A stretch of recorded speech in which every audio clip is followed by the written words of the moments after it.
एक आदमी एक एक्सीडेंट में सो जाता है और उठता है सीधा 100 साल बाद। और अब इस मॉडर्न जिंदगी में वो अपनी जिंदगी कैसे काटता है, चलो जानते हैं आज की इस मूवी एक्सप्लेनेशन वीडियो में। मूवी की स्टार्ट में हम हर्षल और सेहरा नाम के दो कपल को देखते हैं जो कि साल 1919 में यूरोप से अपनी जान बचा के अमेरिका भाग आए थे। उनकी ये ख्वाहिश थी कि वो खुद की कब्र खरीदने लायक पैसे जुटा सके। हर्षल अचार की फैक्ट्री पे नौकरी करने लगा जहाँ पे उसे 10 चूहे मारने पे 1 सेंट मिलता था। उन दोनों ने खूब मेहनत की और साथ साथ 2 कब्र खरीदी ताकि वे दोनों मरने के बाद भी एक साथ रह सके। अब जल्द ही सारा प्रेग्नेंट हो गई, पर एक दिन उनके साथ एक बहुत ही बड़ी दुर्घटना हो गई। उस दिन हर्षल गलती से अचार के डब्बे में गिर गया। वहीं सरकार ने बढ़ती बीमारियों को देखकर फैक्ट्री को हमेशा के लिए बंद कर दिया और उन सभी डब्बों को बंद कर दिया गया और इसी तरह हर्षल अगले 100 सालों के लिए कैद हो गया। अब धीरे धीरे समय बीतता गया पर कोई भी हर्षल को ढूंढने के लिए नहीं आया और अब फाइनली 100 साल बाद 2 लड़के वहां पे पहुंच गए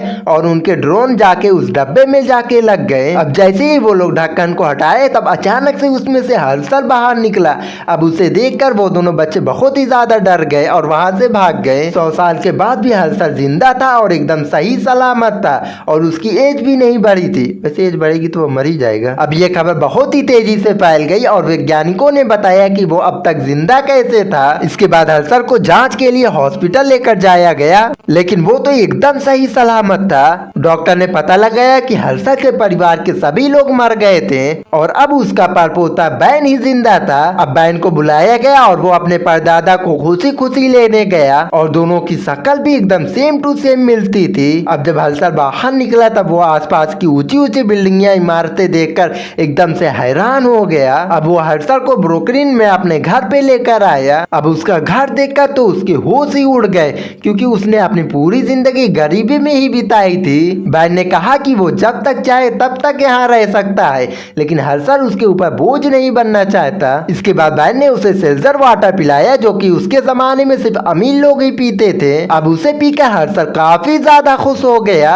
इसके बाद बैन ने एलेक्सा से कह के एक पुराना गाना बजाया और दोनों मस्ती में नाचने लगे। कुछ देर बाद हर्षल ने बैन से पूछा कि वो आखिरकार काम क्या करता है। जब बैन ने बताया कि वो एप्स बनाता है तब हर्षल को तो कुछ समझ में ही नहीं आया। बैन ने बताया कि वो पिछले 5 साल से बूब बॉब नाम की एक ऐप बना रहा है जिससे लोग सामान खरीदते वक्त पता लगा सकते हैं कि ये कंपनी भरोसे लायक है कि नहीं। अब हर्षल ने देखा कि दीवारों पे उसके परिवार की कोई भी तस्वीर नहीं है तो बैन ने अपने कमरे से एक एल्बम लेकर आया। जब हर्षल ने सारा की तस्वीर देखी तब वो रोने लगा। फिर उसने बैन से उसके माँ बाप यानी कि अपने पोते और बहू के बारे में पूछा, जिसपे बैन ने बताया कि वो एक दुर्घटना में मारे गए थे। अब अगले दिन वो दोनों अपने परिवार की कब्र पे गए। हर्षल ने सारा की इतनी बुरी कब्र देखकर वहीं पे रोने लगा। तभी उसने देखा कि उसके कब्र के ऊपर रूसी शराब के पोस्टर लगाए जा रहे थे, जिसे देखकर हर्षल को उन्हीं रूसी फौजियों की याद आ गई जिनसे बचने के लिए वो लोग अमेरिका भाग के आए थे। इसके बाद हर्षल ने गुस्से में उन लोगों से पोस्टर हटाने के लिए कहा। जब वो लोग नहीं माने तब हर्षल फाइट करने लगा उनसे। अब बैन ने उसे छुड़ाने की कोशिश की लेकिन वो खुद ही पिट गया और फिर उन दोनों को पुलिस ने गिरफ्तार कर लिया। अब बैन ने पैसे देकर दोनों की बेल करा ली। फिर बैन ने हर्षल से कहा कि उसे अपनी ऐप के लिए किसी से पैसे मांगने चाहिए, लेकिन वहां पे जाने के बाद उसे बहुत ही ज्यादा बुरा लगा क्योंकि उसके जेल जाने की वजह से कोई भी इन्वेस्टर उस पे पैसे ही नहीं लगाना चाहता था। अब बैन ने गुस्से में आके इन सब का इल्जाम हर्षल के ऊपर लगाया, पर बैन चाहता था कि वो ये ऐप का चक्कर छोड़कर उसके साथ अचार बनाने का बिजनेस करे। जिसपे बैन ने गुस्से में आके कह दिया कि अगर आज परदादी जिंदा होती तो वो कहती कि क्या घटिया पति मिला है मुझे। अब उसी वक्त हर्षल ने तय किया कि वो अचार का इतना बड़ा बिजनेस बनाएगा कि उसी के मरे हुए परिवार को उस पे गर्व होगा। उसने बैन से कहा कि वो इतने पैसे कमाएगा कि वो सारा की कब्र पे लगे उस पोस्टर को हटा देगा। अब उसने भी ताव पे कह दिया कि बैन इस परिवार के नाम पे कलंक है। सबसे पहले वो एक किराने की दुकान पे गया खीरे खरीदने के लिए, लेकिन वो उसकी औकात से बहुत ही बाहर थे। फिर बाहर उसकी नजर कूड़ेदान पे पड़ी जहाँ पे उसे पैकेट में कुछ खीरे नजर आए और उसने तुरंत ही उसमें से खीरे उठाए और ऐसे ही शहर के अलग अलग कूड़ेदान से अचार बनाने का सारा सामान इकट्ठा कर लिया। अब उसने नमक और बारिश का पानी इस्तेमाल किया और आखिरकार खीरे का अचार बनके तैयार हो गया। अब उसने सड़क के किनारे अपना अचार का डिब्बा लगाया और उसने अपना पहला डिब्बा $4 में बेचा। उसने किसी भी तरीके के केमिकल का इस्तेमाल नहीं किया था और इसी वजह से वो दुकान से काफी सस्ते में बेच रहा था। अब जल्द ही उसके दुकान पे ग्राहकों की भीड़ लग गई। हर्षल ने लोगों से कहा कि अचार खत्म होने के बाद वो लोग उसी डब्बे में फिर से अचार भरवा के लेकर जाएं। ये कुछ और नहीं बल्कि उसकी कंजूसी ही थी, पर लोगों को लगा कि उसे आसपास की प्रकृति की बहुत ही ज्यादा चिंता है। अब सभी लोग उसके बिजनेस को सोशल मीडिया पे डालने लगे। अब देखते ही देखते उसके कस्टमर काफी तेजी से बढ़ने लगे।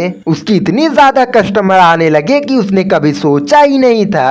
उधर बैन अपने ऐप के काम में आगे नहीं बढ़ पा रहा था। जब उसे हर्षल के काम के बारे में पता चला तब वो एकदम से जल गया। अब एक दिन उसने हेल्थ डिपार्टमेंट में फोन करके ये शिकायत कर दी कि वो अपने अचार कूड़ेदान से उठा के बनाता है। फिर अगले दिन हेल्थ डिपार्टमेंट ने उसका कूड़ा ही बंद कर दिया और साथ ही उसे $12,000 का जुर्माना भी भरना पड़ा। पर अब उसके पास कुछ नहीं बचा था। तभी उसके 2 ग्राहकों ने उसे एक सलाह दी कि उसे कुछ इंटर्न्स को काम पे रख लेना चाहिए। उन्हें पैसे भी नहीं देने पड़ेंगे और काम भी हो जाएगा। अब इसे हर्षल की उम्मीद फिर से जाग उठी। अब उसने बिजनेस चलाने के लिए कुछ इंटर्न्स को काम पे रख लिया। अब जल्दी वो हेल्थ डिपार्टमेंट के नियमों के हिसाब से अचार बनाने लगा और हेल्थ डिपार्टमेंट ने उसके बिजनेस को हरी झंडी दे दी। अब उसने अपने बिजनेस को फिर से खड़ा कर लिया और आखिरकार उसके पास पोस्टर खरीदने के लायक पैसे हो गए। उधर बैंक को पता चला कि वो जिस इन्वेस्टर के पास पैसे लेने के लिए गया था वो हर्षल के काम पे पैसे इन्वेस्ट करना चाहता है। वहीं हर्षल उस पोस्टर को लेकर बैंक के घर पे पहुंच गया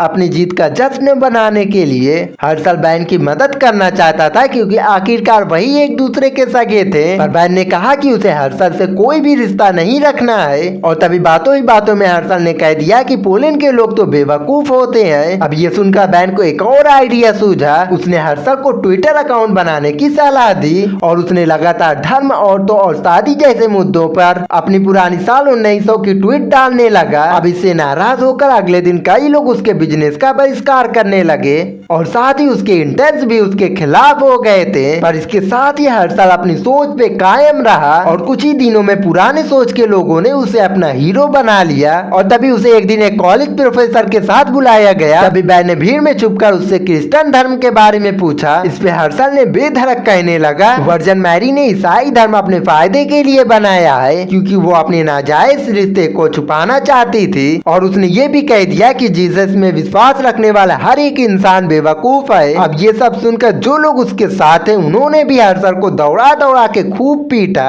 अब उसने जैसे तैसे करके एक गली में छुप के अपनी जान बचाई। और तभी उसने टीवी पे देखा कि सरकार उसे वापस यूरोप भेजने की तैयारी कर रही है। उन्होंने हर्षल के ऊपर गैर कानूनी तरीके से यूरोप से अमेरिका आने का इल्जाम लगाया था। अब उसके पास कोई रास्ता नहीं बचा था, इसलिए वो बैन से मदद मांगने के लिए पहुंचा। उसने कहा कि वो जंगल से होता हुआ कनाडा चला जाएगा और वहां पे अपना बिजनेस शुरू करेगा। अब बैन भी उसकी मदद करने के लिए राजी हो गया। अगले दिन वो दोनों जंगल से कनाडा जाने की तैयारी करने लगे। अब रास्ते में बैन के हाथ में चोट लग गई, पर हर्षल ने अपने कपड़े फाड़ के उसके चोट पे लगाया और रात की ठंड में उसे गले लगा के वहीं पे सो गया। हर्षल के दिल में बैन के लिए अभी भी उतना ही प्यार था। अब अगले दिन वो दोनों कनाडा की सरहद पे पहुंच गए, पर अगले दिन उन्हें फौजी दिखाई दिए और तभी वो लोग वहां पे तुरंत ही छिप गए। अब बैन को हर्षल के लिए बुरा लग रहा था, इसलिए उसने सब कुछ सच सच बता दिया कि उसी ने उससे वो ईसाई धर्म वाला सवाल पूछा था। अब बैन ने उससे माफी मांगी, पर हर्षल ने गुस्से में उसके मुंह पे मुक्का मार दिया। इससे बैन वहीं पे बेहोश हो गया और फौजी यही हरकत सुन के उनके पास आने लगे। हर्षल तुरंत ही वहां पे छिप गया और उसने बैन के कपड़े में से उसका रेजर निकाला और उसने दाढ़ी काट के बैन का भेष बना लिया और वो फौजियों को चकमा देकर निकल गया। उधर जब फौजियों को बैन मिला तब वो लोग उससे हर्षल समझ के गिरफ्तार कर लिए। इसके बाद बैन के ऊपर मुकदमा चढ़ाया गया, पर बैन की कहानी पे किसी को विश्वास नहीं था। आखिरकार असली हर्षल की जगह उसे यूरोप के एक गाँव में छोड़ दिया गया। यहाँ पे बैन बिल्कुल ही अकेला पड़ गया क्योंकि यहाँ पे कोई भी इंग्लिश नहीं बोलता था।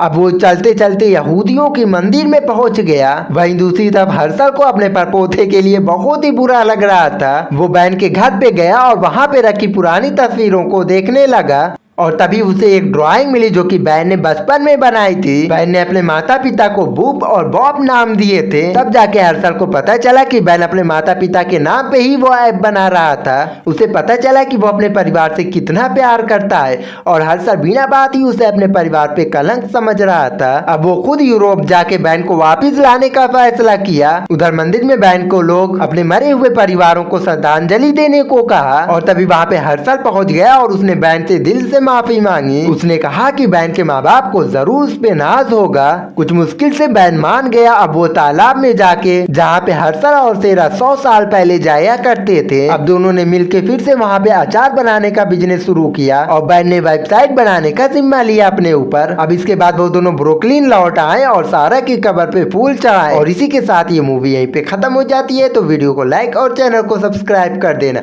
ऐसी और भी इंटरेस्टिंग मूवी एक्सप्लेनेशन देखने के लिए।